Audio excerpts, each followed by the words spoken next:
కీర్తనల గ్రంథము 12వ అధ్యాయం. ప్రథమ గాయకునికి అష్టమ శృతి మీద పాడదగినది. దావీదు కీర్తన. యెహోవా నన్ను రక్షించుము, భక్తిగల వారు లేకపోయిరి. విశ్వాసులు నరులలో నుండకుండా గతించిపోయిరి. అందరూ ఒకరితోనొకరు అబద్ధములాడుదురు. మోసకరమైన మనస్సు గలవారై ఇచ్చకములాడు పెదవులతో పలుకుదురు. యెహోవా ఇచ్చకములాడు పెదవులన్నింటినీ, బింకములాడు నాలుకలన్నింటినీ కోసివేయును.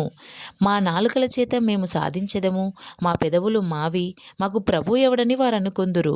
బాధపడు వారికి చేయబడిన బలాత్కారమును బట్టియు, దరిద్రుల నిట్టూర్పులను బట్టియు నేనిప్పుడే లేచెదను.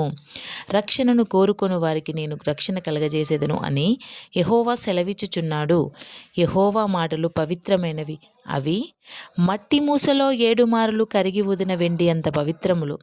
యెహోవా, నీవు దరిద్రులను కాపాడెదవు, ఈ తరము వారి చేతిలో నుండి వారిని నిత్యము రక్షించెదవు. నరులలో నీచ ప్రవర్తన ప్రబలమైనప్పుడు దుష్టులు గర్విష్ఠులై నలుదిక్కులా తిరుగులాడుదురు. ఆమెన్.